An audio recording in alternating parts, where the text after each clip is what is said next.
Hello, everybody. Happy Wednesday to you, December 10th, 2025. This is Kentucky Roll Call on Big X Sports Radio, 96.1 FM, 1450 AM. Stephen Peak, TJ Walker, producer Matt Childress in the other room. Hope you're having a great hump day edition of KRC. It is an ugly day outside. Probably some of the worst weather day that you can realistically get. It is cold, but not cold enough to have pretty December snow, which is enjoyable. And it's just rain, though. Just nasty, ugly, cold, wet rain. It's dark. It's gray. It's ugly outside. But we're going to bring the energy. We're going to bring the heat, and we're excited. It's going to be a fun show today. I thought it was going to be a little bit of a bigger show. That may be tomorrow, but today's still going to be a jam-packed show because there's a lot of drama. And when there's drama, it's good day to have a radio show. Stephen Peak, how are you doing? I know that you have just been nonstop busy the last, three months. Really. Yeah. It's been kind of a crazy November, December. I feel like I've been all over the place in different parts of the country and watching a lot of Kentucky losses lately. But got a win last night. What time did you get home last night? It wasn't that late. It was 1:15. That's pretty late. Yeah, but usually some of those games because we have to stay later and cover. That game was pretty much over. And blowout into the 8:40 or 8:45. So yeah, that was probably better, all things considered. But I think people just don't really fully realize that that's a good night for you. Yeah, that was Jack basically having the takeaways post done by halftime. He got to pre-wrote some of it. And then I remember those days. Yeah. TJ's takes. Just try to get them churned out as quickly as possible. Do you remember some TJ takes? Uh-huh. That was fun. It was just 8 takes after each game for one of UK's national championship. And for the garbage games, it was just like, oh, goodness gracious. How am I coming up with 8 this day? Yeah, that was the thing. Like, going into that game last night, I was thinking, what do we take from this? And then we got a Zach Tau 3. That was fun. And, I don't know. I mean, it was a good win, I guess. They didn't quite cover the spread, but I felt like we actually got more storylines last night than I would have ever imagined for a 46-point spread or whatever. Especially in the post game and talking with man. If you want to get into it, we can go ahead and just dive into. This is why the people love you, Pete, because you do just dive right in. I want to see if Matt Childress made dinner with his girlfriend last night, or if he watched Zootopia 3 or anything like that. And you're just strictly business, and the listeners prefer your strategy versus mine. But we can dive right in. I've actually enjoyed this since you've joined the show, just kind of diving right into the meat and the potatoes. But let's at least be polite. Make sure we sound pretty. We're on the YouTube because of them. It's one producer, Matt Childers. Happy Wednesday, buddy. Happy Wednesday, guys. Getting through this week. It's going a little bit faster than I thought it would, honestly. Oh, hell yeah. I'm excited about that. Only 2 days to go until I've said it 100 times. I'm just excited. I'm going on vacation. I don't remember the last time I went on a legitimate vacation. Well, you went to lovely Blacksburg, Virginia not too long ago, so how quickly ye forget. It was beautiful in Blacksburg, Virginia, but I wouldn't really call that a vacation. But I think I've told this story before, but I used to wear logos with T's on them. Even back when I was 7, there may be a picture of me with a Tennessee T on my head just because my name was TJ. But I really like the Virginia Tech tee, and I like their colors a lot. So I'd wear Virginia Tech shirts. I was never a fan. I just liked the logo, and I like the colors, maroon and that orange. And I'll never forget, I was 8 or 9 years old, and my buddy's dad, grown-ups were scary at this time. They still are. And he came up to me, and he said, buddy, why do you wear Virginia Tech so much? And I was like, yeah, I like the colors, and I like the logo. And he was like, if you ever go to Blacksburg, Virginia, you'll find out that that's the true armpit of America. Place is beautiful. I was like, damn, that's scathing. There's everywhere in the world, the armpit of America, or everywhere in the country, the armpit of America is Blacksburg, Virginia? Evansville exists. Gary, Indiana exists, but Blacksburg, Virginia is where we draw the line. Yeah, my 8-year-old self, I didn't really have a chance to really retort it or go back and forth with them, but I've always had that in my mind. Is Blacksburg actually that terrible of a place? And by all accounts, everybody says it's really, really nice. But did Stephen Peak just make a basket? He made a basket. That was left-handed too. He did it. It was actually pretty surreal seeing on the YouTube because you see it come from one camera into the other one. So it was a full experience. Yeah. That's cool. That is pretty cool. Where are you heading again? I'm going down to New Orleans to hop on a cruise, and we're going to cruise around Mexico. Oh, wow. So you're leaving Friday or Saturday? We're leaving Saturday. Okay. And you're going to be back for the show Monday? Short cruise. No, I won't. I'll be on Tuesday. I'll be back on Tuesday.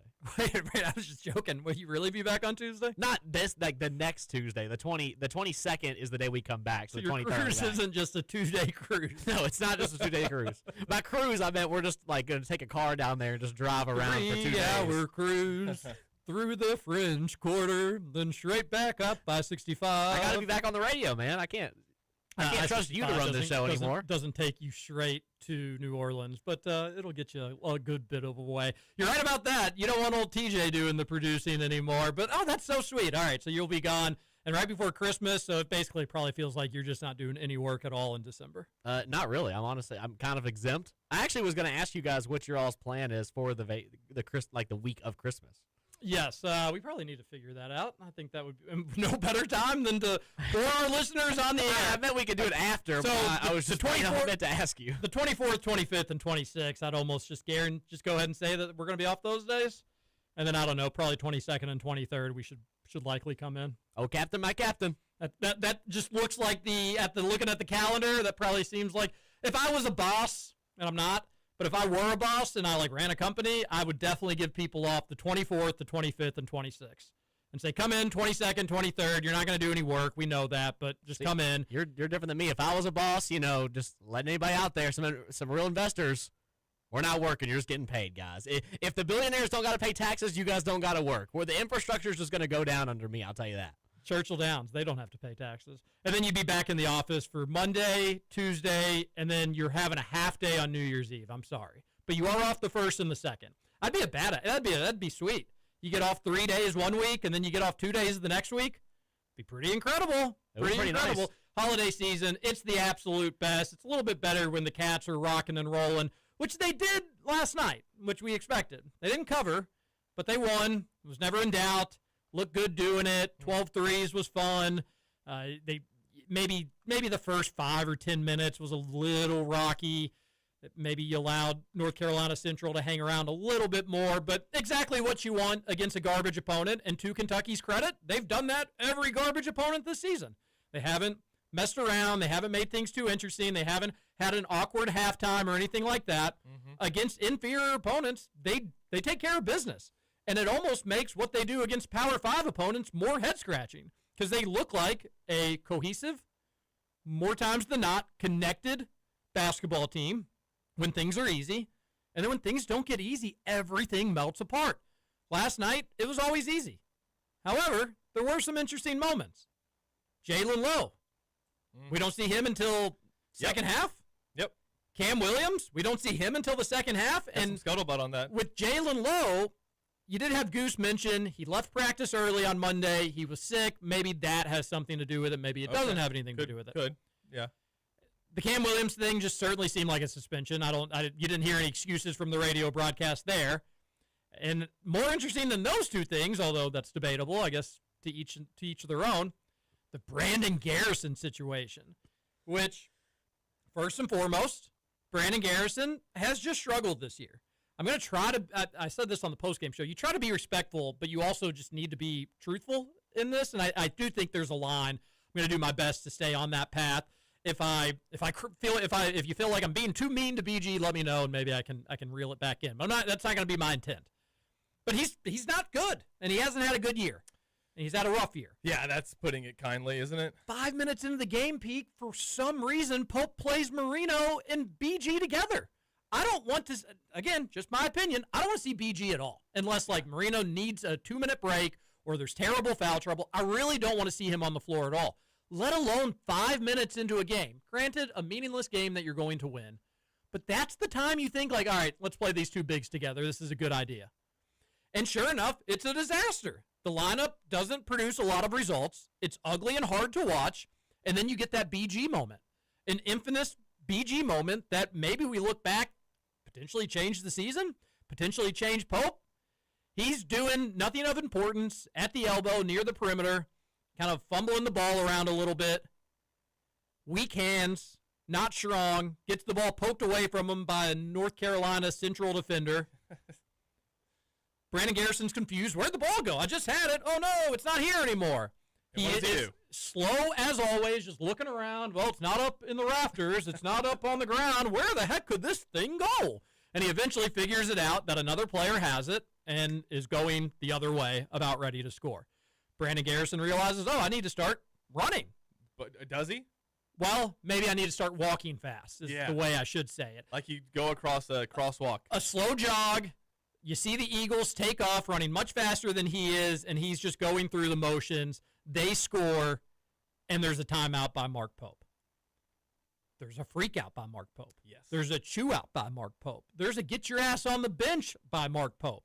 And you can make a case, maybe the maddest we've seen him in a specific, genuine moment right then, right there. Interestingly enough, we don't see Brandon Garrison again. And did he leave the bench in the second half? There were some rumors of that. Every time I saw him, I thought I could see him on the bench. See that. Yeah, I didn't see that either. And I feel like more people would have talked about it. Yeah, but there were some tweets that were like, well, he also left the bench. I was like, I didn't see that. But he doesn't get back in the game, and that's definitive. He's asked about it in the postgame. Mark Pope gives a long pause before answering. I'm glad you said that. Long pause before answering. And then just, you can tell he's like, all right, we just have people that need to grow up. We have people that need to grow. And not the quotes you want from your junior big guy who has been in the program now for a couple of years. So your takes on all this, you said you had a little scuttlebutt. I can't wait to hear it, Stephen Peak, but forget about the easy win. It was fun to see Ortega play well. Jasper Johnson, maybe that gets things going for him. Maybe we'll talk more about the X's and O's of the game. However, 2 potential first-half suspensions, and then a player gets pulled, and we don't see him again. Yeah. Your takeaways? I think it's Mark Pope finally like laying the hammer down a little bit on some of this like hustle stuff. Okay, so what we had heard in practice, you're not allowed to go there, but we got other eyes that that are there, and they said that Cam Williams and Jalen Lowe were running steps for a lot of the practice the other day. I don't know. I didn't know about Jalen Lowe being possibly sick. I don't know why that would mean he couldn't play the first half. Too sick then, but then okay in the second half. Yeah, he's healed up at halftime, I guess. No, I think that there were some punishments laid down. This was probably a good game to do it because you weren't in jeopardy of losing. So this was a game you can get away with putting some guys on the bench. And, I've heard a coach say there's no better motivator than that. And that might be true. And also, they took Brandon Garrison out of the game. What, did Kentucky go on an 18-2 run? Dominated instantly after. Instantly after. Looked so much better than they had that previous 2-minute stretch, 3-minute stretch when you had Marino and BG playing together for some godforsaken reason. I didn't know if maybe when it comes to that, trying to play 2 bigs at the same time, if it's trying to see what it would look like when JQ is able to come in and play. But I didn't like that lineup either. Maybe Moreno and JQ work a little bit better, so let's save that for when JQ is back. I don't need to see that lineup against Indiana. And that Brandon jogged back on that play. Oh, yeah. That jog is maybe being generous. When effort has been the talking point all season, how in any case are you ever jogging to chase down the guy with the ball? How are you doing that? Mark Pope apparently, we talked to Ortega after the game. He nearly broke a clipboard. He broke it a little bit. Not another clipboard. We're going through them this year, and from what everyone behind the bench heard, Mark Pope dropped a F-bomb at Brandon Garrison. I don't know if you saw that. Also, it is the season of fudge. Is that what it was? Tried to talk to some people if they because it was several different people who heard, or at least thought that they heard, basically him say, I'm tired of watching you effing play. And that's a different side of Mark Pope. It's what I've been saying. I need that. I need a video. I need a video of that to leak, air quotes, leak to Twitter. Somebody at a practice, let's get that video out. I want to see that version of Mark Pope. I did appreciate that he's holding guys accountable. Accountability can work. It's stuff that his coach in college wouldn't put up with. So I'm all for it, and especially when you do that with a guy like Jalen Lowe, who's supposed to be one of the leaders, supposed to be one of the best players too, putting him on the bench for a whole half when that could have been a game where he could have padded some stats a little bit. Cam Williams, same deal, and they need both of those guys. I don't know if they're going to need Brandon Garrison ever this season. Well, let's just say this. Haven't we already needed Brandon Garrison? It's shown us where it's gotten us. Yes. So, when JQ comes back, if he's good to go, then I think that's all Brandon Garrison was anyways. He was JQ insurance.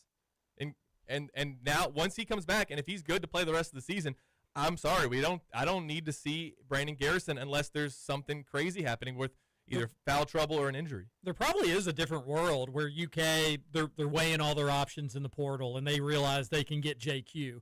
And maybe Pope just that day it's a little different, or a different assistant coach makes a more compelling case where they say, you know what, should we really throw that much money at a guy who's coming off a major knee surgery? Let's look at another option. And instead they go get, I don't know, Morez Johnson, who's at, they go get another big, whoever it may be. Brandon Garrison probably doesn't come back in that instance, for what it's worth. If they go and get a big that's not injured, that is expecting a starting role or big-time minutes from the jump, and they're bringing him in from another university and paying him a ton of money to do it, and he's hitting the ground running day one, and you're bringing in Malachi Marino, BG was supposedly upset he was being recruited over as is. He wasn't too crazy about the JQ stuff. And he thought, all right, listen, I was in the program last year behind Amari Williams. Now it's my turn, and somebody's going to be behind me, and that's going to be Malachi. And that was at least what I understood the situation to be going into this season. If you'd gotten a big and said, no, Brandon, you're going to compete with him, who's ready to go. He's not injured at all. And you're going to be competing with Malachi. We'll just see how the chips fall. BG would have left. He would have been out of here. Yep. And you can't help but wonder.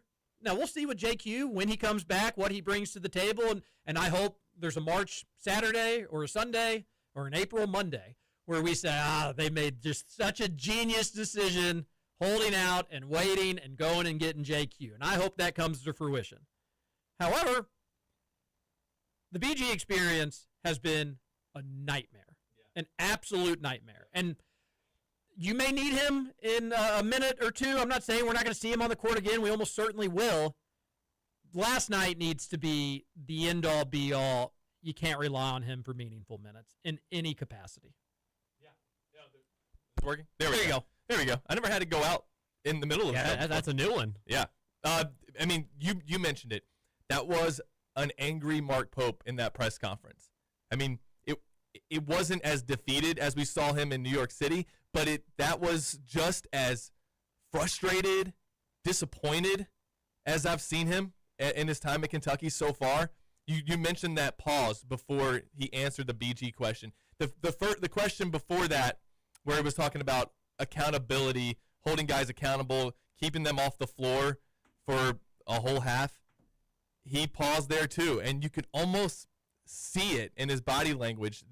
I'm biting my tongue because I'm not going to say what I really want to say, and that's where he gives that sort of, I'm not going to call it a completely canned answer, but it was basically a nothing. But I didn't need him to say anything. I understood what's going on by his body language, and even right before the question was right before, I think it was our guy, our werewolf, that asked the question. Ben. Ben? Yeah. The werewolf? Yeah. And I heard, and I think Ben got caught up on his question a little bit. Like he was like, I think he thought Mark was going to take over. Yes. And then he stopped, so then Ben had to keep kind of filling the finish of the question. Yes, that's exactly what happened. But it was a great question. Good job by Ben. And Pope kind of gave this, you can hear it, like him just exhale this, like you hear it. It's very, if you watch the clip, he's visibly upset. And he's expected more out of Brandon Garrison because Mark Pope has been saying that second year jump is pretty substantial for a lot of his guys. And Brandon Garrison has gotten worse. Like he absolutely has gotten worse. He was serviceable last season. He absolutely was. And this year, like you're right. He really, if you're trying to win big games, it's like he can't be on the floor. You can't even have him on the floor versus NC Central, the 340th best team according to KenPom. Yeah, it should be a game that he dominates. Yeah. If you can't look good in that game, Brandon Garrison, realistically, like what is the game you could look good in? And I'm bordering on just being a little rude, but what do you think would look like if you just put Brandon Garrison in a Bellarmine uniform and they played a SoCon game and you just like, do you think he'd dominate? I don't know that he'd dominate against anyone right now. Why would I believe I agree. that? I agree. maybe if he's made 2 of his last 3 threes, so maybe if he plays a perimeter player, maybe it's not working. And then why was he playing so much to begin with? And I said SoCon. I meant ASUN when it comes to Bellarmine, but I just can't envision him dominating anything right now. He looks like he doesn't care.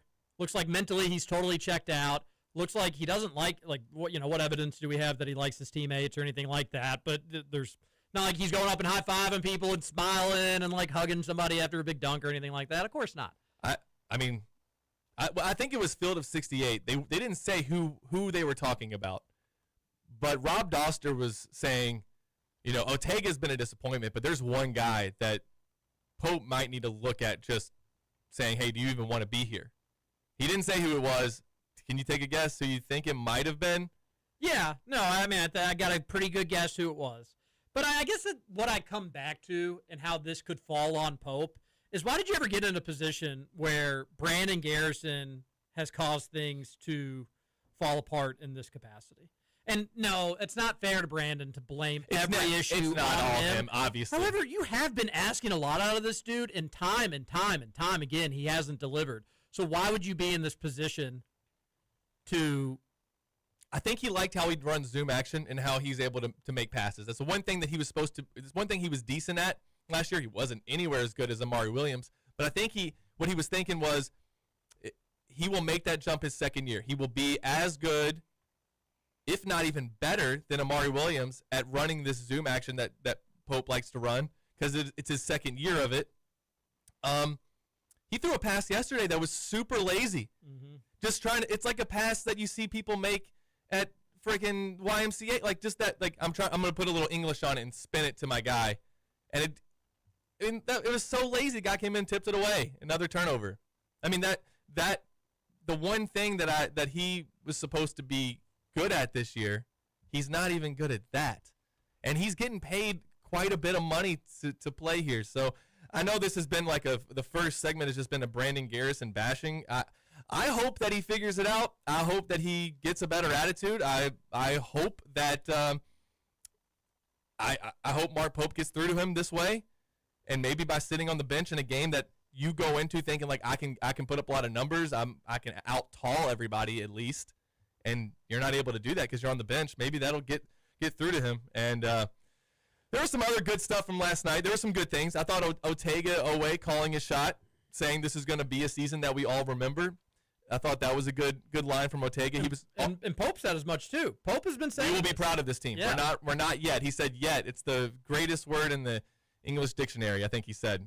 He did say that. And I, on the postgame show last night, I had said, circle this meaningless North Carolina Central Eagle game. UK wins by 36 points. December 9th. Let's remember this press conference. The Pope presser, Owe, because either they're going to be proven right and we're going to have some crow to eat, or we're going to be able to look gladly. at I'll gladly eat it. Absolutely. We're going to be able to look back at this and say, dude, things were so bad, and they said that it's going to get better. And they were right, and that will be incredible. And I hope like heck that they are correct. On the flip side, though, if this doesn't turn around and you have a mediocre SEC or below, a terrible SEC, this will do them harm. This will do Mark Pope harm. And I had people tweet me and saying, what do you want him to say? You don't have to say this. You don't have to go way out of your way and say it's going to be good. You all will be proud of this team. You need to be proven right, Mark Pope. And if you're not, it doesn't mean you need to be fired or ever. Like, I'm just not going to trust you, though, when you're talking all next off season about, oh, you guys, the great shooting. I'm just going to say you're full of it. You're just full of it. You told us that last year's team was going to be good after they got demolished by Gonzaga and they never turned it around. I don't believe you. And if you're listening, you may say, well, Mark Pope's not going to care if you believe him or not believe him. Fair and totally true, and he shouldn't. But see the tone of the fan base. See the tone of the fan base. So I respect Mark Pope for doubling down and saying, guys, this is going to work out. And I pray that he is correct. But if you're not, this is not nothing. This is not just you being confident and supporting your guys. I won't believe you again. I won't believe you again. And he could say, listen, we are nowhere where we need to be, and it's my job and he said this so much, but it is my job to get in there every day and improve. And I'm not going to stop working with these guys until we get the results. He didn't have to go out and say, you all are going to be proud of them. This is going to be a good story. This is a good team. This is going to be good. But they are. And I respect the hell out of it. You got to be right, though. You just have to be right. Yeah, and we'll see. What do you define as a turning this around? We need to have some March optimism. Yeah. We need to go into the tournament thinking that this team can get to the Sweet 16. Go to the Final Four. And once you get to the Sweet 16, thinking like we're not just out. Yeah. It ain't just over. That's where I'm at. What do you think? Answer that same question. Yeah, I think that for that to match what they said, I want to go into the tournament thinking we can get to the Elite Eight. Like I need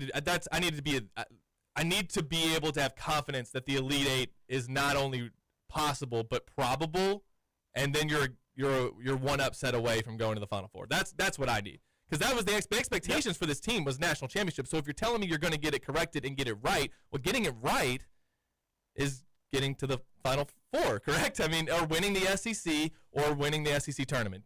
We haven't held a trophy in quite a while other than Global Jam. I really don't want a scenario or situation where Kentucky ends up being like a 7 seed, they win a tournament game, lose in the second round, and Pope says, guys, remember when we were 5-4? Didn't think we were going to make the tournament. I can't have that. That's not good enough. I can lower the bar a little tiny bit. Injuries, this first month and a couple weeks have just been a nightmare. All right, maybe you're not a title contender. Let's just win a couple tournament games, right? So I can lower the bar a little bit and still not be happy about it. I ain't going to lower it all the way to, we made the big dance. Woohoo! No, we're not doing that. So expectations are still high, and to their credit, they are still dreaming big, and I respect the hell out of it. The numbers we can talk about the second segment, but the numbers are on Kentucky's side for some reason. I don't get it. The analytics and the number dorks love Kentucky. It's so weird. I would love to talk to some of them at some point. Maybe we can do that. Well, maybe we can get Evan Mike Iowa back on the show. We will, I think, have Jacob Polacek on the show tomorrow. And there were plenty of good on-basketball plays yesterday. Otego Oweh's dunk was nice. He had a good game. Jasper Johnson looked good. Yeah, he did. The defense had some nice moments, so we may actually talk some X's and O's. We will certainly be talking recruiting, though. JMI, hot in the streets tonight, or today, I should say. We will discuss what's going on there, and then your text into the Game Day Men's Health text line. This is Kentucky Roll Call on Big X Sports Radio, 96.1 FM, 1450 AM. Yeah.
you know things aren't in a great spot when producer Matt is having to play all the win music after a 36-point win over North Carolina Central. That's tough, but At you know least what? you got win music. That's true. It's true. We'll take what we can get. It's been that kind of start of the season for Kentucky. Welcome back. This is Kentucky Roll Call on Big X Sports Radio. We are live on the YouTube. Hello. You got to see Stephen Peak sink a jumper earlier in the broadcast. Now you can look at our beautiful faces. I didn't tag his hacked account this time. So. Well, not so hacked anymore, supposedly. We're back, we'll baby. talk about that. Are we actually back? We are back. We're back. However, you're not following me. I'm not. So what it did was it actually had me. It blocked a lot of people. It blocked people that I think were trying to call it spam. Yeah, be like, which is hilarious that you just had somebody at a computer being like, "Oh, block, block, block! They won't get me." If you notice, if anybody would try, because it helped. I think it helped by people hitting that spam button. It helped me get it back faster. So I do appreciate that. But if you did, and you notice that you're not seeing any good Kentucky tweets coming in your timeline, some real good takes, go ahead, Stephen P. KSR, and then see if I have you blocked, and I will unblock you. I don't know maybe you can send something to TJ. And TJ can send it to me so I know who to unblock. But, yeah, that's kind of frustrating because there's a bunch of people that are blocked that I actually enjoy. I think I had Justin Rowland blocked me, so I had to, send him an email. And he blocked you because you were spam? Because I was spamming, yeah. Gotcha. Interesting. I actually think I had also blocked your account. But, that's okay. But unblocked it. But that was great. It normally isn't resolved so quickly. I'm glad that yours The Big X followed me back. That's awesome. And you're back. And you're back in business, baby. Yes. So make sure you're following at Stephen Peak KSR, and no hacking in-person radio remotes, and that's going to be tomorrow. You can see us in person at 5 Iron Golf, and we have the location. Drum roll. Nulu. Woo! Nulu. All right. Their downtown location is on and popping, but a little bit easier setup right now at the Nulu for a radio show. So from noon to 6 tomorrow, Big X Sports Radio will be out at Nulu's 5 Iron Golf. Come out, say hello to us, and play some golf. Have a great lunch, and get ready for the holiday season. Love it. By swinging the clubs. It's going to be nasty outside. You're not going to want to go play real golf. Some virtual golf will do you some good. I've got a buddy who has hit several hole-in-ones at 5 Iron Golf, virtual golf. I don't know how – you're not a golfer, are you, Peak? Very little. Casual. Yeah. Okay. I don't know how I would feel about a virtual hole-in-one golf. I've had it on Golden Tee twice, I think, which is cool. That's a fun moment. Wasn't that cool? It was cool. So wouldn't this one be just as cool? A virtual one would be really cool as well, but I still just think that it'd almost be cruel to a certain extent. I think not a real one. You couldn't really brag about it the way you might want Exactly. to. I think one would be like, oh my gosh, I hit a hole-in-one. That's great. Multiple would infuriate me. That's almost like it's teasing you. I agree, And then imagine telling your friends, like, guys, I got another one. They're like, all right, Jim, whatever you say. It's funny that his name actually is Jimbo. Wow, So, what a call. Yeah, way to go. But I agree with that. And but this one was on video. It's actually kind of funny. 5 Iron put it on their Instagram, and it's him, and he's like, "Does it bother you all that I have so many more hole-in-ones than you, and I'm about ready to get another one?" And he goes up there and he makes a hole-in-one while on camera. It was pretty impressive. It's a lot of fun at 5 Iron Golf, and you'll see why if you come out and join us doing the radio show tomorrow. Get your text into the Game Day Men's Health text line 502-414-1450, 502-414-1450. Where do you want to go? Where do you want to go this segment? There's a lot to get to. We're going to talk JMI. We're going to talk recruiting. We're going to talk more basketball. We'll talk Will Stein and football. We'll get to your text on the Game Day Men's Health text line. Since I do, let's save the JMI stuff maybe for hour two. Yeah, okay. Let's do that. I know we kind of talked about it in the last segment, but there's some Kentucky basketball stuff that I still just am interested in. We kind of teased talking about the numbers. There's the trapezoid of excellence. Yes. Have you seen that? I love the trapezoid of excellence. Big fan of the trapezoid. Have a huge 15 by 15 cutout in my living room. Oh, that's awesome. I should have that. That sounds like fun. Your 15 by 15 wife loves that. That's a good piece to have in the living room. 15 by 15 wouldn't necessarily be a trapezoid though, so do you really have the actual He trapezoid? has the whole excellence? chart, and then he puts the trapezoid line around the that's chart. just bailing out. Well, because sometimes you're outside the trapezoid. Sometimes you're outside. That's why you cut it in half. You gotta hold that. You gotta hold that. Like only half of UK basketball is in the Trapezoid of Excellence. It's like Well, it the looks like- smallest little part. Yeah, It's just like, the top of the U in the UK is in the trapezoid of excellence. But that is kind of Can you crazy. explain this to everybody what this means? Absolutely not. I have no idea how he comes up with it. But it's the okay. So they have net rating adjusted for opponent, and then adjusted pace. It's from Ryan Hammer. He's a college basketball guy. Who's he associated with? I think he's a Dookie. I think I did a podcast with him way back. The Blue Blooded podcast is what he does. But he's got 52,000 Twitter followers. He's got a decent following on there, and he's been doing the trapezoid of excellence. That's kind of his thing, I guess. And he's got, I mean, Louisville from the beak up is in the trapezoid of excellence. In Kentucky, like you said, just the top of the, or I said the top of the U. Did you say face down, beak up? It's right over the teeth in the bird. You know how the birds have teeth? They do, yeah. Yes, and so it's right in the teeth of the bird. And Kentucky, I would like to know, and you said maybe at some point, either this week or next week, we can reach out to Evan and see why do the numbers like Kentucky so much. And I get they're beating up on all of these opponents, but they adjust. This is adjusted for the opponent that they're playing, and it's the numbers still say that Kentucky's good. This is trapezoid of excellence isn't the only one. We might have talked about it yesterday too, just about the college basketball analytics post that still had Kentucky like as one of the top teams. I don't know how those numbers are playing out this early, and maybe they just need more data, but is it possible that we're at the point of the season with we're doing kind of Moneyball stuff, right? We're doing this on spreadsheets at Kentucky now, maybe almost too much, but if you remember, the Oakland A's they started like 15-10, and then they went on a 5-16 run in 2002 Oakland A's, the Moneyball team, the one the movie is made about. And then so they go 5-16 over the course of 21 games, and everybody is furious with Billy Beane, and they're Scott Hatteberg. You're gonna try to win the division with Scott Hatteberg playing first. And got with one hand? They eventually, the numbers played themselves out. They go on a 27-game winning streak. Is it possible? And I'm not saying that it is. I'm literally just trying to figure out why the numbers love Kentucky. Why did we go in thinking that this was going to be great? Why did Mark Pope compare this to the 96 national championship team? Why did he call it a Ferrari? Have the numbers just not played out yet? And maybe there's going to be a progression to the mean on the shooting, or there's going to be some kind of they're going to turn the corner at some point that maybe the KenPom luck rating is right, and that this has just been on top of some effort stuff, some unlucky play. There is one thing of the multitude of things I can come up with. There's one main thing that separates that Oakland A's team with this UK basketball team. You know, it's a different sport. No, 162 game schedule. One team has impeccable roster construction. UK? Definitely not UK. Oh. Unfortunately. But they got rid of Jeremy Giambi. How are we going to win without Jeremy Giambi? But Producer Matt, to your point, though, is the numbers say that it is good roster construction. The numbers and the analytics are say that it's not an issue. Watching the basketball games? That's a fair question. That's what's weird. That's what has everybody so confused, and we're trying to figure out right now. Because when you watch UK against a good team, it does not look like a good team. All the numbers, though, suggest this Kentucky team is actually a good team.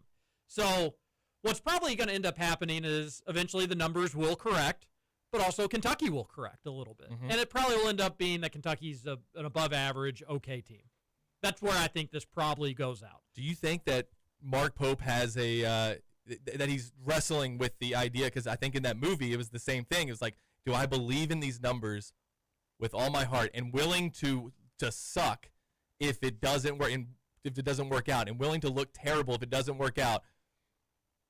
Or do I make a complete change and do everything different? And I wonder if he's sort of wrestling with that idea, because with baseball, you get 162 games, and eventually the numbers most of the time will play out. But with basketball, like you only have, he's got a couple more months before your fate is almost sealed. So I do wonder about that. It's almost like, I think it was after the UNC game, or was it Michigan State, where one of the people of the media asked Mark Pope a question, and they said something on the lines of, Kentucky has had their struggles on offense this season, and Mark Pope just cut off and was like, no, we haven't. No, we don't. We're good at that. And then everybody was like, well, statistically, you're not. And I'm just sitting here thinking, like, does Mark Pope just have a picture of, like, the trapezoid of excellence in the locker room? It's like he doesn't care about the outcome on the game as long as you stay in that trapezoid. As long as you're staying there. And something that is worth mentioning, it doesn't make any Kentucky fan feel warm and fuzzy inside, but 3 of the 4 losses on the season are also in the trapezoid of excellence. Mm-hmm. And really, Kentucky, in my opinion, will age this way. The UNC loss will not end up being a good loss. I don't think it's a good loss today. That was a home game. Yep. Even if you think UNC's solid, they're not a Final Four team. You needed to win that game at home. Regardless, though, you've lost to 4 tournament teams. You've lost to 4 teams that have hopes or aspirations of winning their conference or making it to a conference championship game. You've lost to good teams. Now, we thought Kentucky was a good team. We thought Kentucky was going to beat some good teams. But it's not like any loss you have hurts your resume. It's just you haven't done anything to help your resume. Mm-hmm. So you're just in limbo. But all of Kentucky's losses are quality losses. Not that we want to hear that or it makes. Let's hope the numbers prove to be correct. And it all starts with Saturday against IU, which we do have tomorrow at 5 Iron to talk about. We've got Friday's show to discuss. We will get more into UKIU. But ESPN 680 clipped a reel of the show, the post-game show last night, of a part where I was saying Saturday's a must-win, though. There's just no ifs, ands, or buts about it. I do genuinely feel that in my core. The season, for all intents and purposes, will be over if you do not win Saturday. Leaving Rupp Arena, getting back in your car, the post-game show, the next few days after that, it will feel like an end-of-the-season sort of deal. Yes. Now, if you rattled off enough big wins, you could get people back. But why would you think that? I think, Peake, you said that yesterday or earlier this week. Why would you think Kentucky would be able to do anything impressive if you can't beat UNC at home, if you can't beat IU at home? Yeah. So Saturday is huge. The bad news for Kentucky, IU is coming in feeling hot, hot, hot. You saw that last night? Lamar Wilkerson, Wow. we were on air and we were talking about it. 44 points, an Indiana basketball record. Indiana, they've been doing basketball for a good while. 10 made three-pointers. Yeah, 10 of 15 from in 3. 23 minutes. In 23 minutes.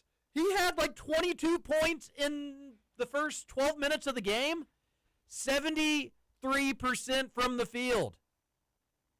Just That's a crazy. nutty performance from Lamar Wilkerson. It had several UK fans saying, all right, maybe we should have hired that dude's assistant coach for Sam Houston State. He's worth it. And now you get to go against him. Otega Owe will get that assignment on Saturday. Otega, this is a big one for you, dude. Yeah. This is one where, like, all right, the 10 points, the double-figure scoring, that's cool. I expect him to do that. IU's defense is trash. What do you have for Lamar Wilkerson? Because he's going to have something for UK. He's going to have something for Rupp Arena. 44 points.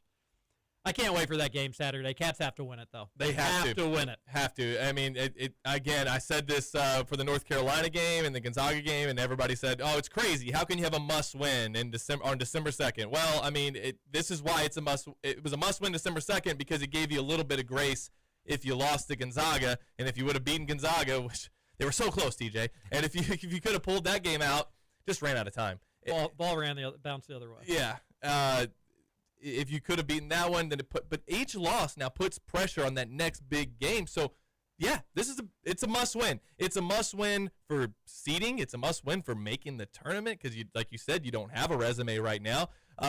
Interestingly enough, these are teams ranked 20th and 21st. Indiana moved up to 21st in KenPom with their performance last night, and I don't know how good Penn State is. I know they only had one loss coming in, but that was a pretty good performance from Indiana.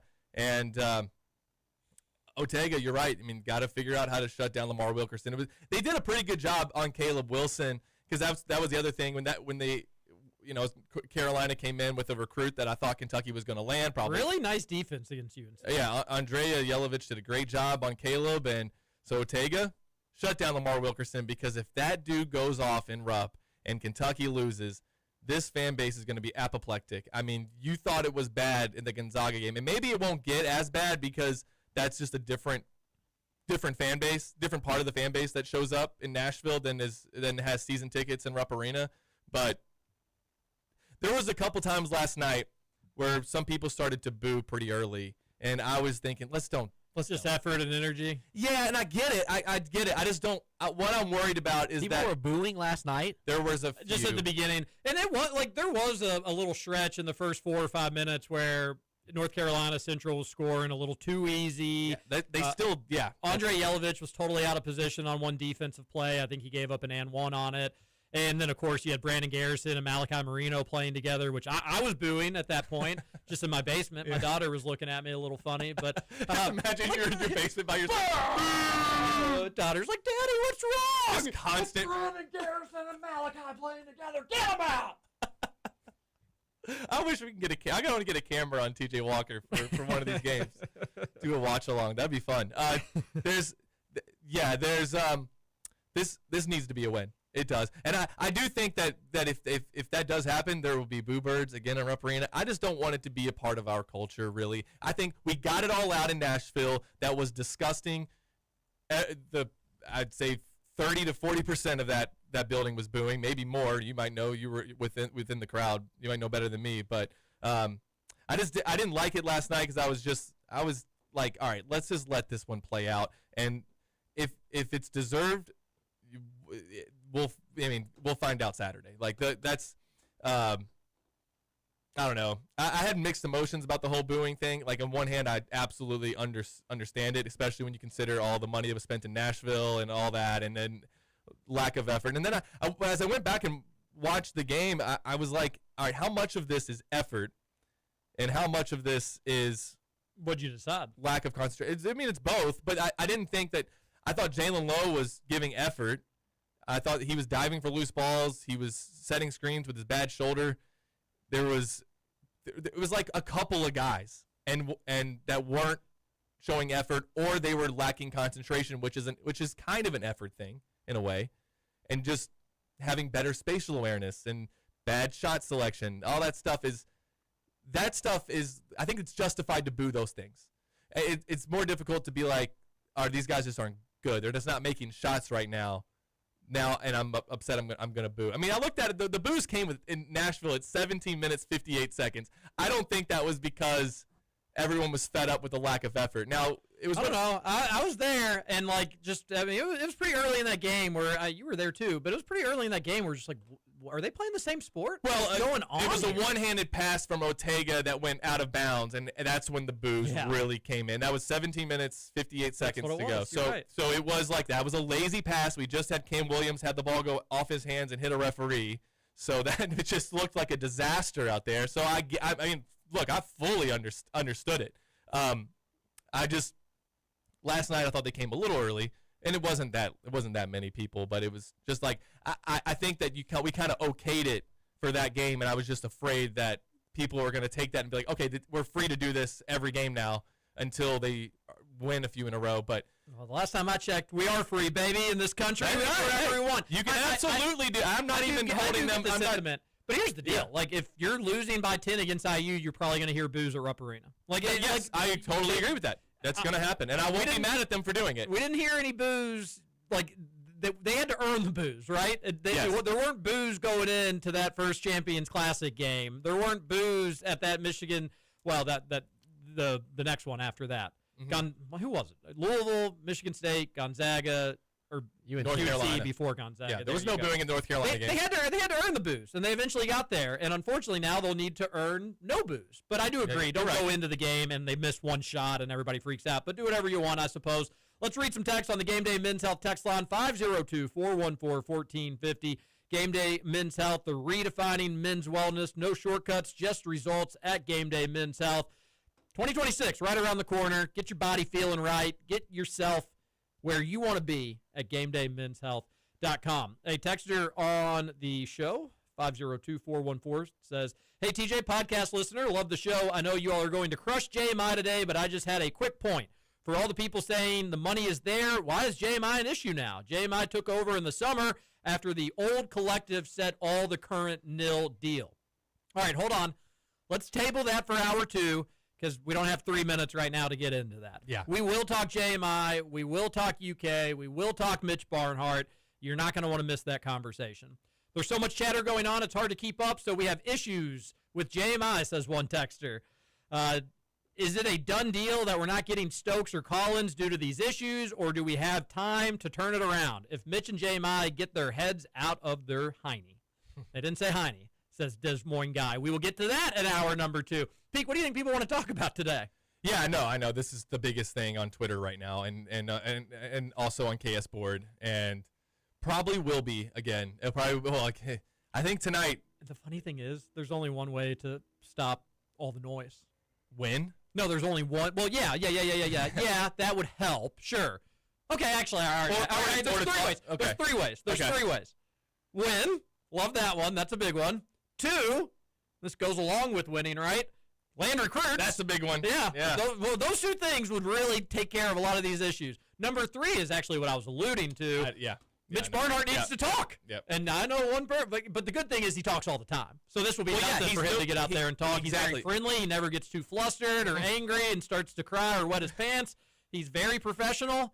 You just hired a head coach, a football coach. Great day for the university. It's huge. And what does he do? He yells at media members. That's what he wants to do on such a glorious day for UK athletics. He wants to yell at media members about their questions. Enough! I'll ask the questions around here. Wait, no, that's not how this works, Mitch Barnhart. So we will talk about that in hour number 2. But it's one of those 3 things because so many people are confused, and you ain't winning, and you ain't getting recruits. So who could help And he's not clear all this up? explaining it. Yeah, it's like what I said the other day. It's like if I was asked the same question 15 times, I might at some point be like, I don't think I'm explaining it enough. And I know they don't want to they don't want to release their playbook, is what I've been told. Like they don't want everybody seeing what they're doing and then copying it at other schools. But I would argue, though, that, well, Kentucky's not landing a bunch of recruits right now. We'll talk about it in the next hour. Yeah, JMI, UK, Mitch Barnhart discussion coming up next on Kentucky Roll Call. Stephen Peak, producer Matt Childers. I'm TJ Walker.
Welcome back. Hour number 2, Kentucky Roll Call here on Big X Sports Radio, 96.1 FM, 1450 AM. Stephen Peak, producer Matt Childers, TJ Walker on your Wednesday. Get your text into the Game Day Men's Health text line, 502-414-1450. Everybody wants to be talking JMI, but you tune in to Kentucky Roll Call on Big X Sports Radio for MLB news. First baseman Pete Alonso signing with the Baltimore Orioles, 5 years, $155 million.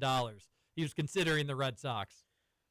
Gosh, love that a team out there is actually willing to spend money on a pretty good bat. Yeah. I would never know what that feels like in my lifetime. The Cincinnati Reds, didn't they?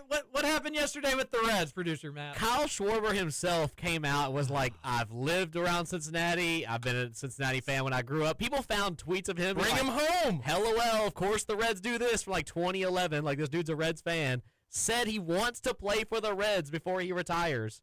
And apparently they had meetings with, all the owners and, everybody else, the Castellinis and everybody. And they were apparently like $25 million short of what he asked for. And the Phillies were like, easily, we'll outpay your entire roster to keep him here. Heartbreak.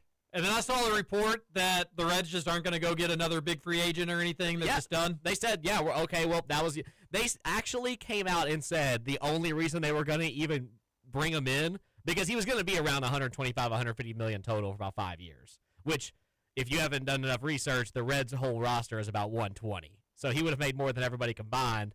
They only wanted to bring him in to boost ticket sales. I actually almost lost my mind reading that yesterday. I thought that was fake. I hope it is. I saw so many people, retweeting it and people like of note bringing it up that I was like, I'm praying it's fake. But knowing the Reds, it wouldn't surprise me if they actually just said that. Where are you gonna go, Matt? Who else are you gonna pull for? Is that what your owner says? I guess. I literally tweeted out, I was like, can we just sell them to, like, they're empty 2 teams in Vegas now? Other cities deserve the Reds more than the Cincinnati I love does. that the Reds are there. It allows me to go to a Cubs game at least once a year. Bring them to Louisville. We'll the take care. Bats. Louisville's never had bad attendance or anything. Bring them on down, baby. By the way, also, just another quick hitter. Notre Dame's official bookstore has canceled a scheduled Friday signing of Ivan Mazel's book on Frank Leahy.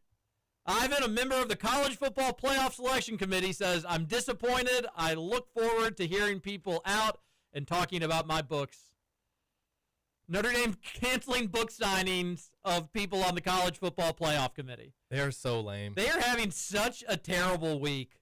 My goodness, what an embarrassment of an athletic program. It's, I mean, like, this used to be something. Notre Dame football used to be something. I know they played in some championship games recently, very recently.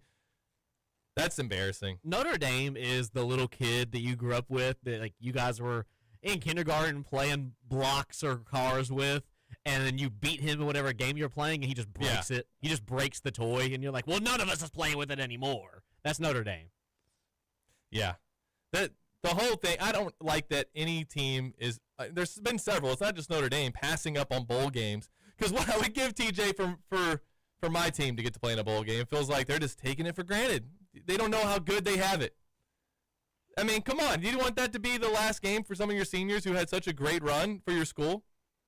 That stinks. I just can't stand that they get no repercussions for it. They can just do whatever they want whenever they want. Can they do anything? Can they say, like, because, I mean, can they do anything like, okay, fine, well, next year if you don't make the playoff, you're not allowed to accept a bowl bid?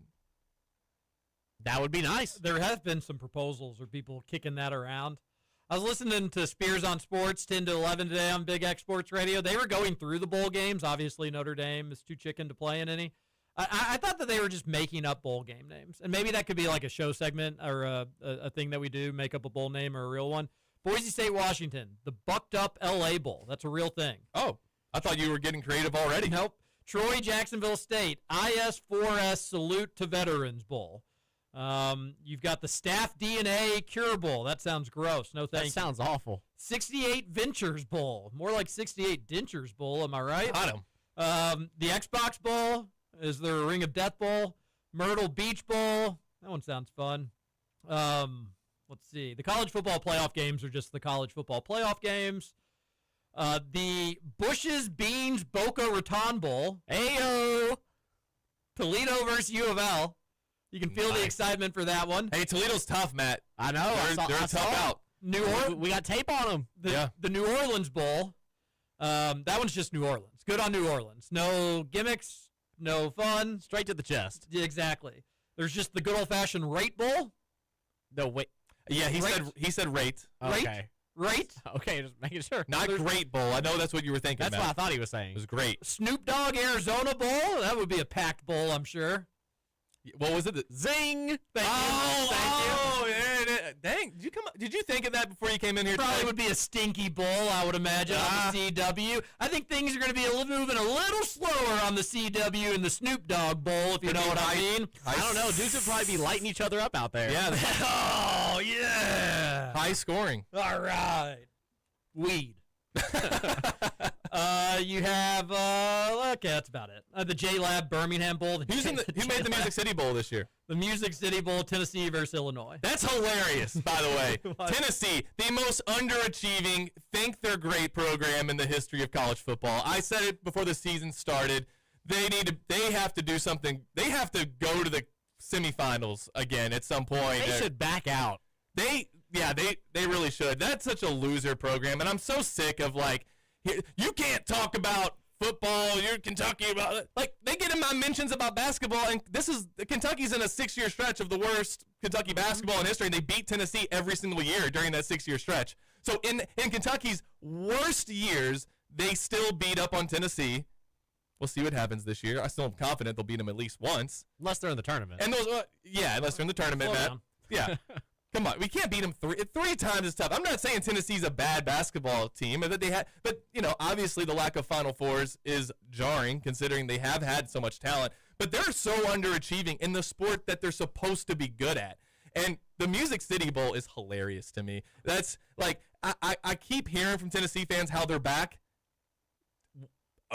Okay, are they? I mean, what has Josh Heupel won? That was definitely a step backwards this year. It's been a step backwards. They had one good run at this with Hendon Hooker, and that was it. Remember when UK played Iowa in the Music City Bowl? It was a lot of fun. One of the worst football games I've ever seen. Terrible. I would actually put that up there maybe with this year's Governor's Cup in terms of just what am I doing with my life? That was the same day as the Kentucky-Louisville basketball game, too. So it was at the same time. I was in Lexington. I didn't get to go to that game, the Music City Bowl game. Yeah, that was really didn't miss out on much. Yeah, that was like a game everybody thought Kentucky was going to dominate, but it was like a 15-point buffer zone game against U of L that year. I think I remember that one correctly.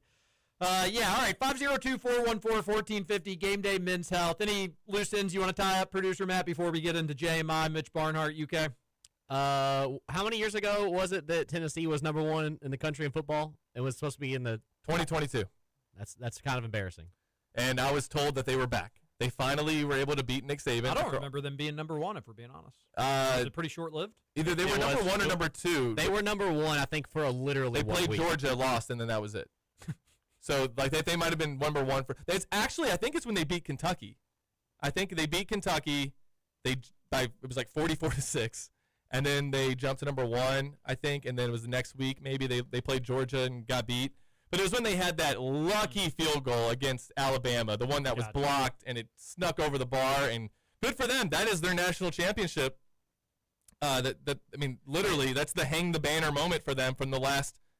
It was since 2007. Have they done anything since 2007? It was 2022, and they beat Alabama, and that's what put them at number one. No, that game did. Okay, so they were number one, I guess, when Kentucky went there. Is that right then? Is that right? They held it for 1 week before losing to Georgia. Before that, their last number one ranking was in the legendary 1998 national championship season. Shout out T. Martin, baby. Yeah. Woohoo. And then, I What's think T. Martin doing these days? They made the SEC championship in 2007. Is that the last time they made it? Bring him back. It's been a long I think time. that's it. And they lucked into it. They had to make it. It was by beating Kentucky in 4 overtimes. And Lonis Sieber had a field goal attempt that was blocked. It was 2007, lost to LSU. The one time before that, the legendary 1998 national championship. Are you kidding me? They've only made it one time since 1998 or 1999. Not since '98, yeah, apparently. That is, for a program that really takes pride, and I know I work down there, they take so much pride in their program. Let's not let Kentucky basketball become Tennessee football. Yeah. That will be embarrassing. Yeah, I agree. And to do that, you need to go out and sign some recruits, TJ. And people are fired up on Twitter. And I don't know, everybody's pointing fingers that what this could be. Why? I think part of it, too, TJ, is nobody really wants to just fully blame Mark Pope yet. Because we like Mark Pope. We appreciate his love for the university, for Kentucky basketball. We love his energy. We love the press conference. We want it to work. I keep saying I want to win with Mark Pope. I loved winning with Cal because everybody hated you, and so you got to kind of flip off the rest of the college basketball world as you went to 4 Final Fours in 5 seasons. Mark Pope, I want to win with for different reasons. He's a good guy. He's one of our own. Mm-hmm. He's one of us. He's a Kentucky fan. He wants and I want it for him. Yep. The roster construction this year has me a little concerned. As I've stated several times, I think this is a team made up of his second or third choices, not his first choices, because he missed out on guys like Lamar Wilkerson. He missed out on Caleb Wilson. This is a totally different starting lineup, by the way, if you had those guys. Yeah. I mean, you have maybe Jalen Lowe at the 1, maybe, if that was his number 1 pick. It could have been. You could have had Lamar Wilkerson at the 2, Ortega at the 3, Caleb Wilson at the 4, JQ at the 5. TJ, that's top 5 team. Mm-hmm. That's top 5 roster. Yep. Absolutely it is. You don't need to go 10 deep. You just rotate with those guys. Rotate guys in and play with that group. And then off the bench, you have Colin Chandler, who's the best shooter you have right now. That's a national championship team, and he missed on guys that we thought, you're gonna get one of these guys, and you didn't get Caleb or Wilson or Wilkerson. And now, this season, when's the last time, TJ, Kentucky didn't have somebody in the early signing period? I think Auburn added a hypothetical national championship since the last time. Did they have somebody did Malachi and Jasper, were they both locked in and locked up last year? Yes. Okay. Yeah, I was at both of their commitments. I couldn't remember the timing of all that. Yeah, no, that's a good question. Maybe there was a year that Cal didn't have somebody that's not impossible. I don't know, because I do know under Calipari, for a long time, we'd always lose a game in November. And I would this is what I would do because I'm a psychopath. I would, as I'm mourning a loss, I go, all right, I'm not giving up on this season by any stretch, but I'm just going to look at what's next year's got, who we got coming in. And there was almost always around December when they would lose a game, I would see, okay, we got this guy committed. Maybe he hasn't signed yet, but he's committed. Kentucky now is down to basically 2 guys, maybe 3, that are top-tier recruits because you missed on other guys. And some of the guys who have not announced yet have already dropped Kentucky out of their top 5. We learned last night Tyron Stokes got an offer from Vanderbilt. That seemed random, doesn't it? I mean, Vanderbilt might be the new world order here with Vandy. Vandy's world. Yeah. It's almost like schools that, inherently have a lot of money when they're allowed to spend it on players do a little bit better. Yeah. And there's lots of NIL opportunities in Nashville, and they're going to take advantage of those. So part of it is Mark Pope. I fully believe that. Not just his inability to connect with players, which I don't know if that's the case or not. It might be. I don't know. I do think maybe taking Lamar Wilkerson to Keeneland isn't like how you land. I don't know. I'm never going to bash a good old Keeneland. Hey, me either, but is that what does that fit like what does Lamar Wilkerson want to go on the track and mess around with horses? Maybe. Maybe, but if he doesn't, do we really want him? No, yeah, I'm kidding. Okay. I get what you're saying, though. Yeah, I get your point. So maybe it's just some of it is his recruiting. Maybe some of it is how he wants to play with nobody. I mean, Lamar Wilkerson, he didn't have to play 30 minutes last night, but almost in every other game Indiana has played, he's playing over 30 minutes. Not only, but he's getting, he got 15 threes off last night. What did he shoot? 22 shots total? Yeah. I mean, he's taking a shot every 2 minutes. Or no, that's not right. He's shooting a shot every minute. He played like 23 minutes. 23 minutes, yeah. That'd be pretty fun. He's taking 1 shot every minute. Yeah.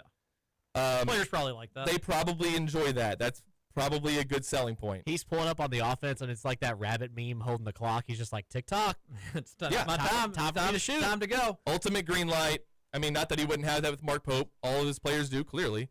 So I've been pointing out all of that stuff. But there's also, and you don't need me to tell you. If you've been on social media today, you know what people are kind of pointing at. Oh, it's crazy. It is what everybody's talking and about. And I wonder how much of it legitimately is JMI. How much of it is we just don't want to blame Mark Pope for recruiting failures because we like him. Mm-hmm. I wonder, is it a mixture of both? There was a lot of money that Kentucky had this year.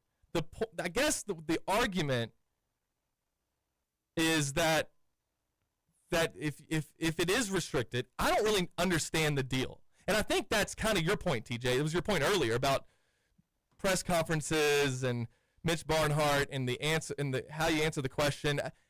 I just want to know, are players able to go outside of JMI's partnerships to get their own NIL deals? Because if they're not, then maybe there is a scenario where, hypothetically, a guy could be offered, let's say, $3 million.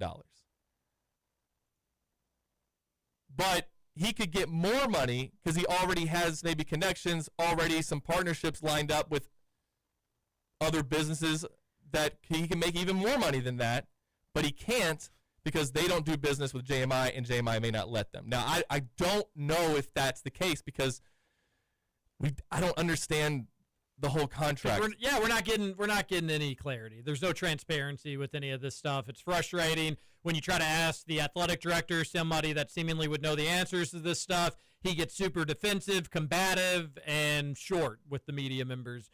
Just stop, move on from it. Blah blah blah blah blah. Stop talking about Epstein. No. Yeah, well, if Barnhart comes out and just says that JMI scandal, it's just a hoax. Any issues with JMI is just a hoax. Then I'm going to, I'm going to be a little skeptical of this entire thing. That's the big question that people want to know. UK signs this nearly $500 million deal with or 500, whatever it was. How much was it? I know with the Nike deal. Was it sub 400 million, but just with below Nike that? And JMI, it almost ended up rounding up to being close to $500 million. Okay. So they signed this deal, and that's what we hear. JMI is going to be in control of all the nil. While there's positives and negatives behind it, the positive is everything's in-house. They take care of all of it. Athletes, you just sign. We'll tell you the amount. If you're cool with the amount, then that's all you have to worry about. You don't have to go out and go get your own nil deals. You don't have to have your agent reach out to this car dealership or that car dealership. They're going to come to us, and you just get to sit back and relax. That was supposed to be the draw of it. A one-stop shop nil. You sign, we take care of everything, and you just get to play basketball and get checks.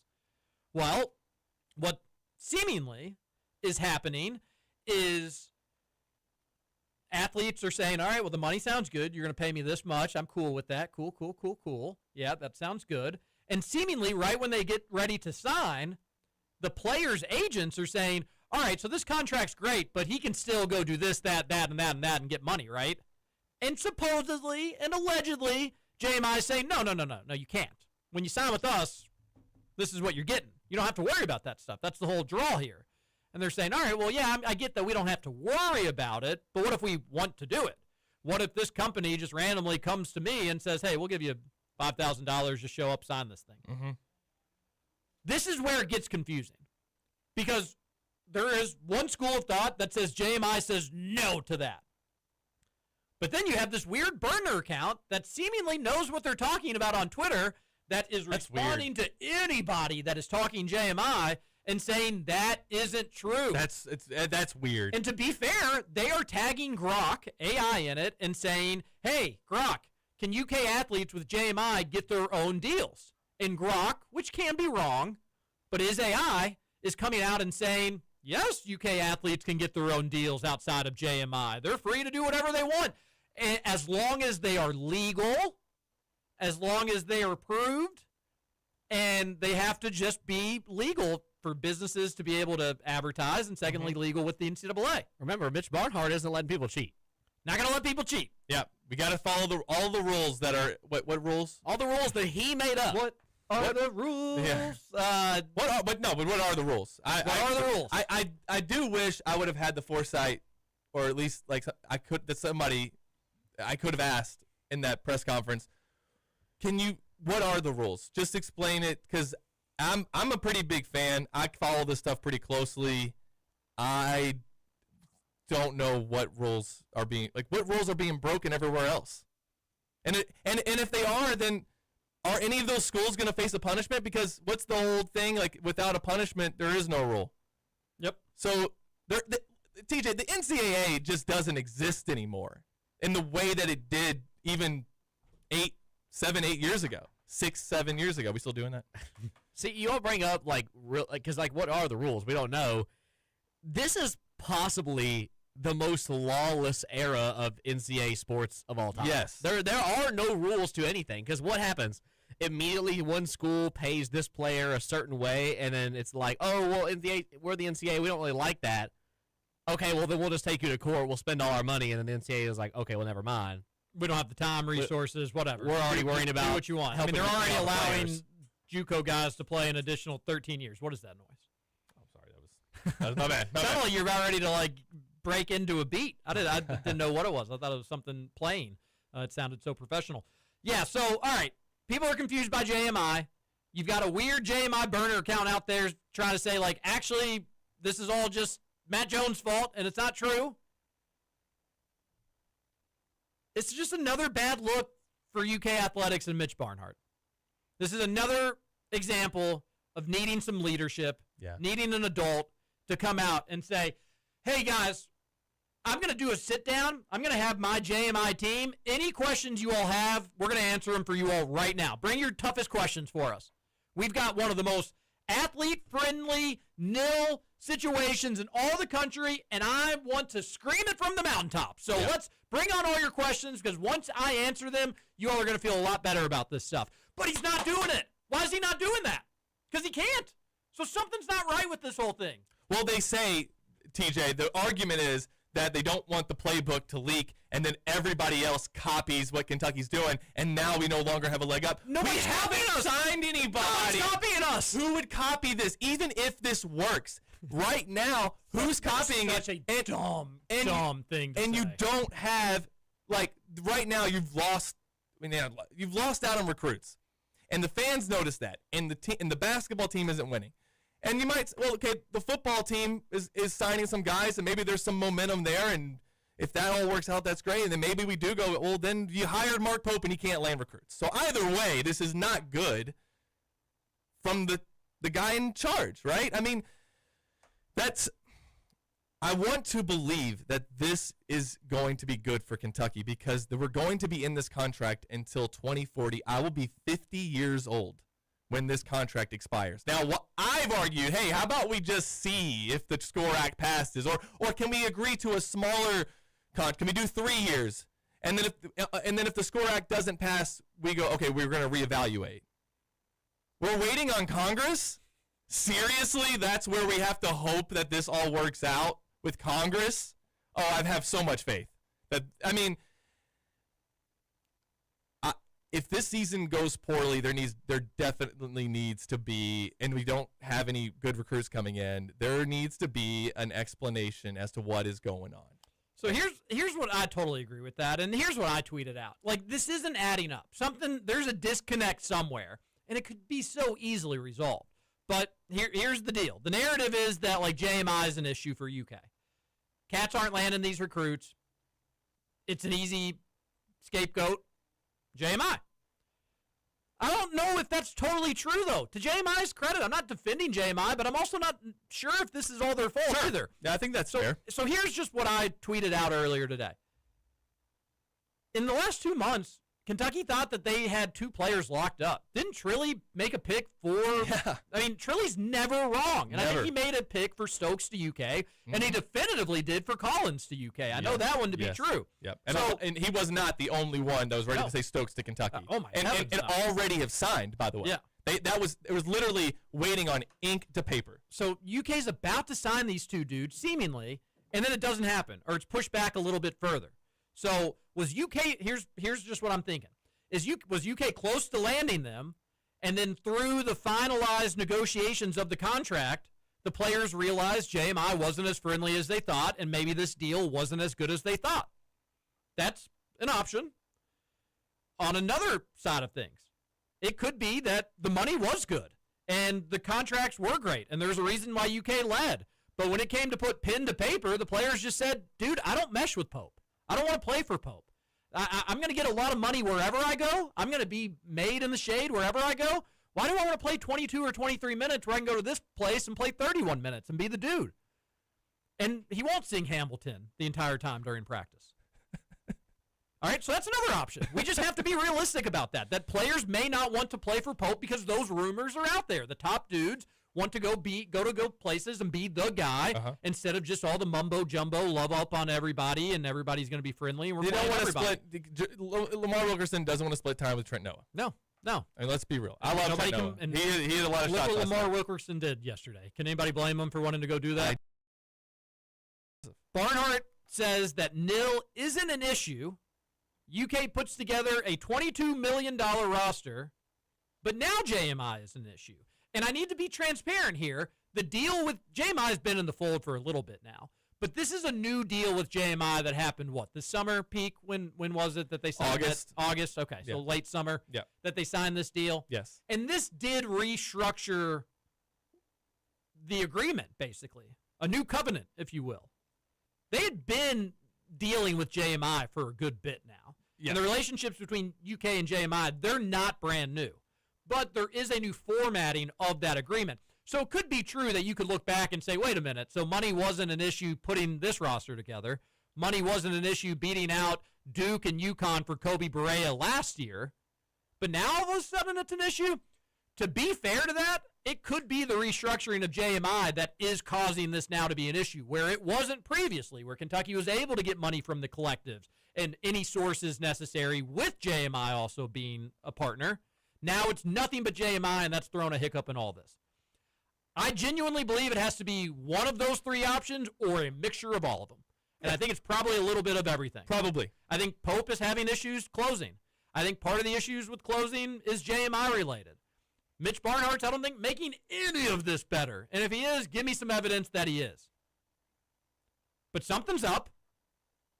You're not getting recruits. You're not getting players. I saw the thing that Matt just, put up on. What does it say? It's every other school, like, leaning over Mitch Barnhart and JMI playbook. That's just a hilarious thing to say, because that would lead us to believe that everybody's trying to figure out UK's playbook, but they just can't. Who's trying to copy an athletic program that was ranked in the top 10 and just in a matter of a month is outside the top 25? Who's trying to copy an athletic program whose football program had the cheapest roster in the SEC, and it showed as the season progressed? I'm sorry. I don't think people are trying to copy UK's playbook.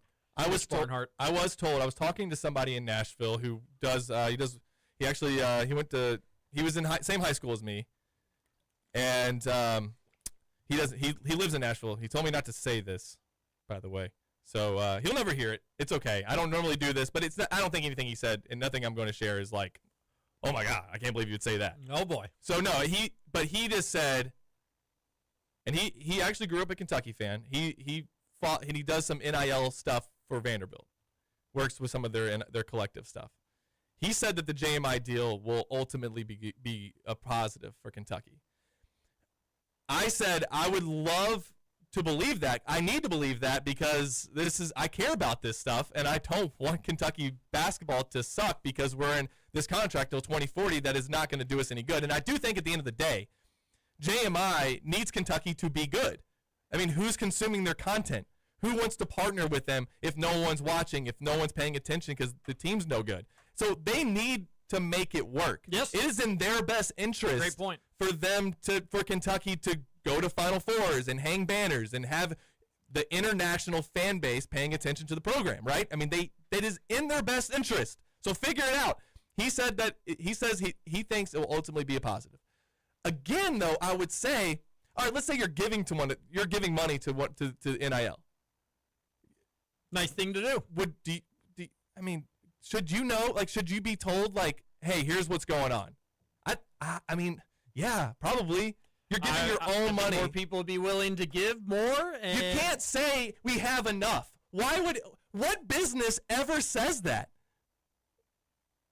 We got enough. We're good. My wife works for CoSara Charities. I'm telling you, they've never once gone out and said, guys, we have enough money. We're good. It's always about raising more. We've got just enough to solve cancer. We know more. Yes. We're good. We'll get to the other diseases next time. That's quite frankly insane to say, because you should always be asking, always be selling, or whatever the case is. ABC, always be closing. Yes. No, well said. It was a weird thing for Mitch Barnhart to say. Justin Rowland had this tweet. I agree with it. He says, in my view, the biggest question for Kentucky nil JMI is simple. The question, does UK's relationship with JMI prevent athletes or prospective athletes from bundling money via JMI and also through other independent collectives? If the answer is yes, then I could see that being a potentially serious issue. If the answer is no, then there might be some other issues, but it's probably not the driving reason for recruiting struggles.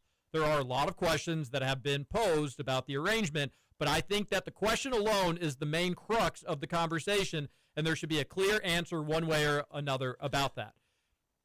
And, that needs to get answered. He's right.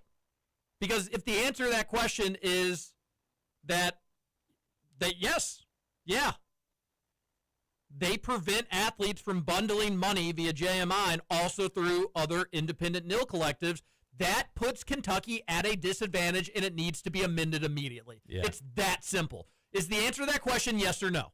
Yes? Change it. Yeah. No? Okay. Then there's probably a little scapegoating happening at JMI's direction that isn't totally fair. It's true. But if it costs you one guy, basketball could be changed by getting Oh, for one sure. guy. Yeah, you can win a championship on one guy. If it cost you one great player that could have, honestly, if it would have cost you John Wall, think about what John Wall did for the program, getting on Sports Illustrated before the season even started. Just Great changing Wall of the Kentucky. changing the culture. It was a bunch of guys, but John Wall was the face of the team, and if that sort of changed everything for Kentucky, as far as I know John Calipari said that thing everybody hated about it being all those guys going in the first round, and it was the greatest day for Kentucky basketball, whatever. Some of that is sort of true, that you do show Mark Pope gets these top tier guys and they go to the NBA. If it costs you one recruit, you should absolutely amend it. Yeah, you need to amend it. It's that simple. Great question there by Justin Rowland. Hey, Mitch, if you ever want to answer any questions, buddy, and I do look forward to the day that somebody else is leading athletics at the University of Kentucky, because I bet they're going to be more thorough, and I bet they will be more transparent, and I bet they will happily talk with the media and not be so angry on such a happy day for UK athletics like the hiring of Will Stein. Let's talk a little Will Stein, and let's talk a little UK football, maybe some updates there. We'll get to your text in the Game Day Men's Health text line as well. This is Kentucky Roll Call. One final segment coming up next on the Big X.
by Oway, flying in off the left base side. Well, he attacked the rim that way. Attacked the Oh, bat. is that the last side? Welcome back. Okay. That was the up and away dunk put back. That was nice. A good play by Oway. Wasn't the cleanest dunk in the world. I'm being a little nitpicky about it, but really, really good. Kentucky Of all the Cruises. dunks, that didn't impress me any. What's the tweet everybody puts out? Oh, yeah. I'm a big fan of dunks. I've seen a Yeah, lot of yeah. dunks, but isn't this just a normal dunk? Yeah, I kind of did the meme, unfortunately. One final segment, Kentucky Roll Call on Big X Sports Radio, 96.1 FM, 1450 AM. Producer Matt Childress, Stephen Peak, TJ Walker, your text into the Game Day Men's Health text line. I want to remind you about Salsaritas. The Grinch is going to be visiting Salsaritas in Louisville and in Bullitt County next Friday. It's going to be a lot of fun. The kids absolutely love it. The Grinch at Salsaritas, Friday, December 19th, 10:30 to noon in Shepherdsville off I-65 in Bullitt County, 1 to 3 in Middletown. It's got that drive-through. And then 3:30 to 5 at the St. Matthews location right off Hubbard's Lane. Kids love it. You'll get pictures. You get free guac, a lot of fun stuff at Salsaritas when the Grinch comes to town. And then keep Salsaritas in mind for all your catering needs, holiday parties, football games, basketball games. They will take care of you. At Salsaritas, download that app. All right, where do you want to go here, Peak? If you've got any other quick hitters or anything that you want to bring up, that's fine. I was going to read some text because I know people are super passionate. Let's get to it. About the... Hey, Mo Diabate is holding a Christmas toy drive next week. Yeah, give the details of that if you have it right in front of you. I don't have them right in front of me, but I'll tell you what. Read some text. Actually, okay, I got it. It's Jimmy's Kentucky Roadshow, 369 Romany Road. Romany, is that how you say it? You're from there, or you've lived there. I'd lived there many, many years ago. It's in Lexington. Yes. Romney Kentucky's Road. Roadshow. Have you ever been there before? I've not. Okay. Seen the pictures and videos, though. Yeah, pretty cool. He's drop off a new toy and get an autograph from Mo Diabate. That's pretty cool. I like the guys who do stuff like this. Very cool of Mo Diabate to do that. That's an easy thing for him to do. I don't think that, like, the Kentucky card show's making you buy anything either. They're just hosting, basically. I like that. Come on in, drop off a toy, get an autograph from a Wildcat, and feel good about yourself for doing it. I love that. Our friends over at ESPN 680, they're cramming the van today. I tweeted out that stuff. I'm an associate of ESPN 680, so this isn't my baby or anything like that. But if you're helping kids around Christmas time, we'll promote it. Don't care who you are, what you're doing. Let's help folks have a better Christmas, especially the children. The children, they're not going to have their books. The children. All right, let's read some text here. 502-414-1450. Jacob Polachek. Oh, this is a long text. Okay. This is a novella. Oh, whoa. All right. Put it in. I'm putting it in AI. I didn't have it summarized. I'm having it summarized, and then we'll read the summary. All right, here's what the summary says according to our friends at ChatGPT, and it's so long that it's taking a long time to summarize. Recent reporting, including from Jacob Polachek, indicates that Kentucky's nil framework this is longer than the summary. All right, the bottom line, JMI's involvement appears to be structured more to protect and maximize JMI and UK's revenue control than to maximize nil flexibility and guaranteed value for players, putting Kentucky at a disadvantage compared to programs with looser nil infrastructures. So basically saying that UK and JMI are trying to protect their own butts more so than be player friendly. Yeah, looking like the players got enough money, but we don't have enough money. Yeah, I again, Texter, you could be exactly right. I'm trying to read the whole thing.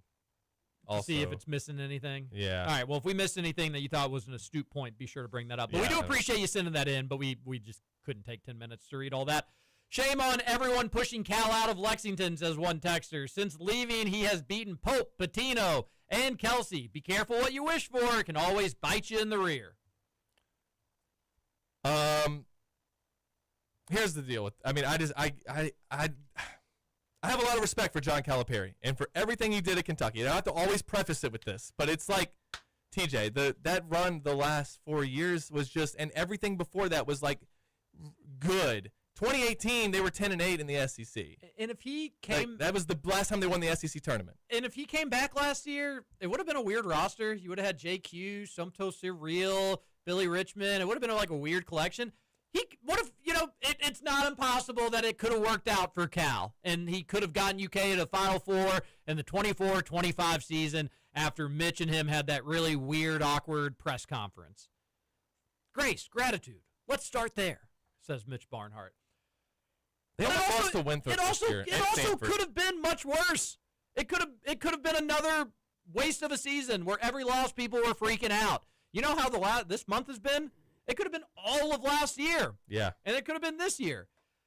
He's gone. He's gone. And he's not coming back to be the head coach. He'll come back in happy moments way down the road, sure. But you are just going to make yourself miserable if every time UK does something bad and Cal does something good, you all freak out about it. And the inverse. When Cal stumbles and UK does something, Kentucky fans were doing it last year. Yeah. Dude, we're Kentucky. We're worried about ourselves. How you become a loser is when you start worrying about what other people think of you and you think about other people.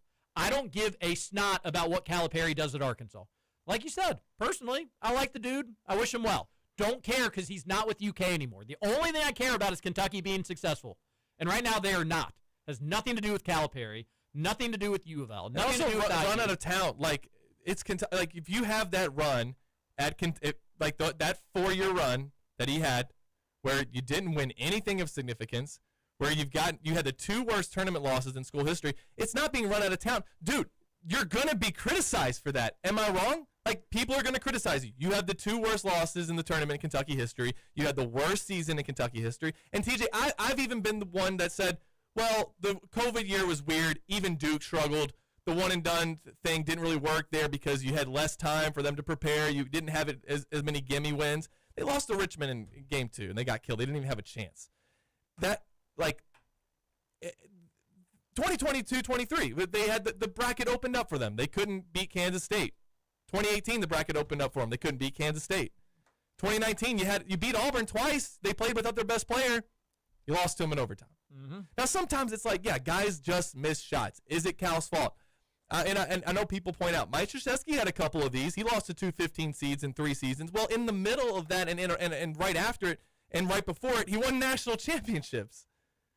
So we were on the end of Calipari as this. If he had spread out the Final Fours, if he had gone to one Final Four between 2017 and 2024, he'd still be the coach. If they would have beaten Oakland, he would still be the coach. If they didn't lose to UNC Wilmington at home, he'd still be the coach. So I feel like I can talk about this until I just literally run out of energy.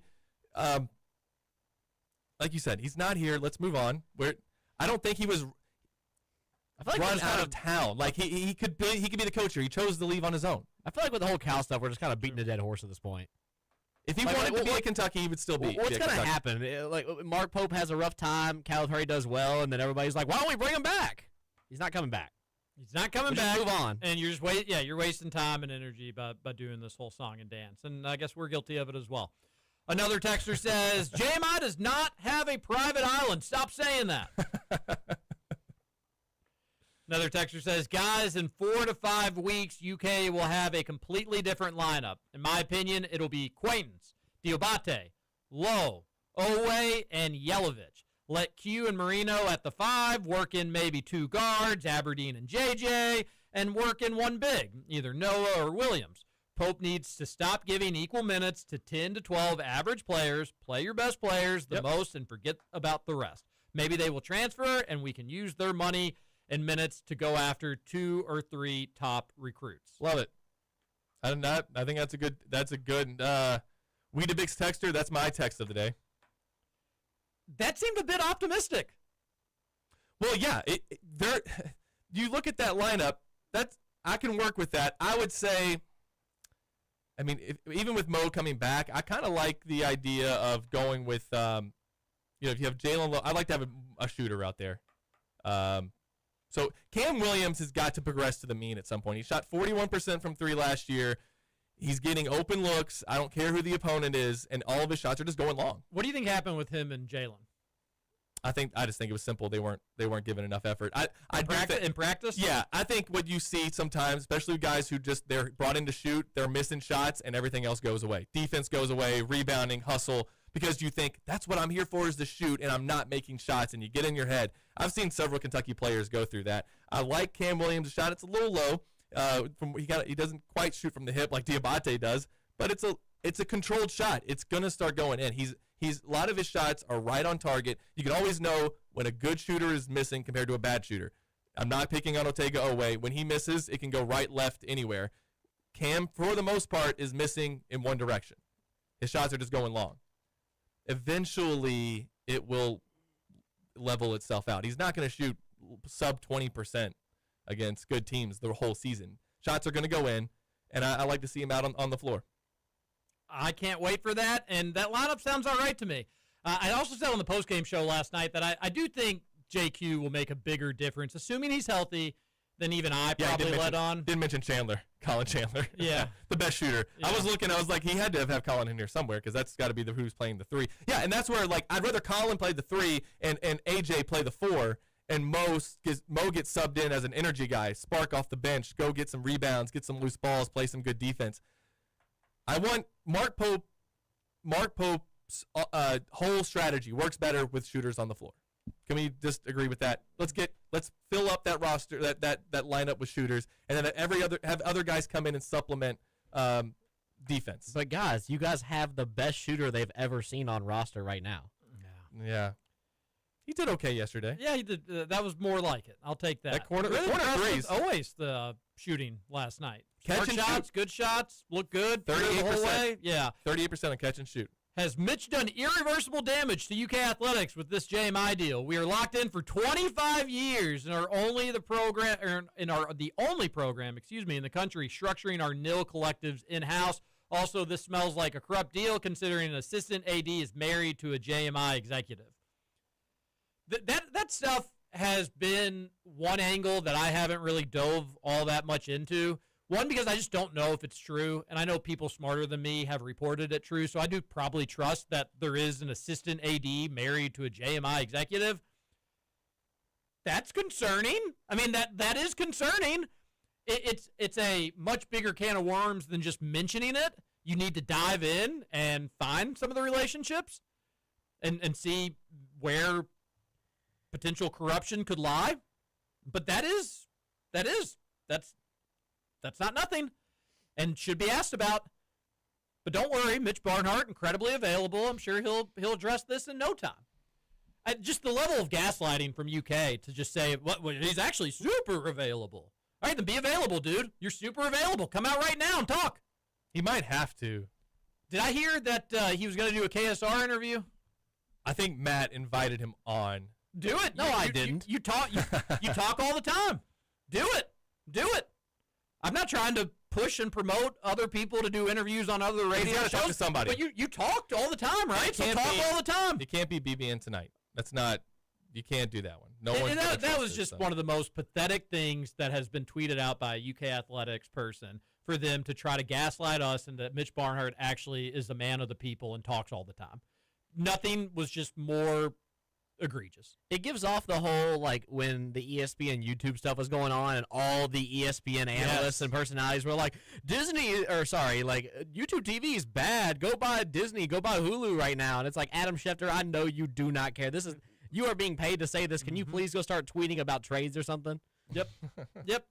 Another texter says, TJ, Kentucky needs to make a move on basketball and needs to make it yesterday. We're literally teetering on becoming Indiana, and that's not okay. 10 years without 1 seed, 10 years without a Final Four, and we have an AD that thinks everything's all right. Pope is not the answer either. Kentucky basketball is going to get left behind if we haven't already been left, and now we're just throwing dirt on the gravesite. So, again, I'm never going to be a Kentucky basketball's done, finished, doom and gloomer because you're always the next coach away. Yeah. Kentucky does have a ton of money, whether or not JMI is frustrating or not frustrating. I don't know if Pope's going to get it done at UK, and I don't know if he's the answer. I did see a tweet yesterday saying UK used to get these guys, and it was AJ DeBansta. I think it was Daniel Hager that tweeted that out. and it was just A.J. DePancha just dunking on people. Yeah, that was And tough to watch last night, too. I miss those days when UK would get those athletes, and they have to get back to being able to get those athletes, and we're not so sure that Pope can get them. But if this season is a disaster and Pope is fired after this year, or this season turns around and it's mediocre enough and Pope gets one more year, if it ends poorly with Pope, they should be able to go get one of the best coaches in the country. I pray that it's not Mitch Barnhart that's making the hire. And I have this belief that it'll be JMI. A brighter day for UK athletics is on the horizon once you get some fresh blood in here.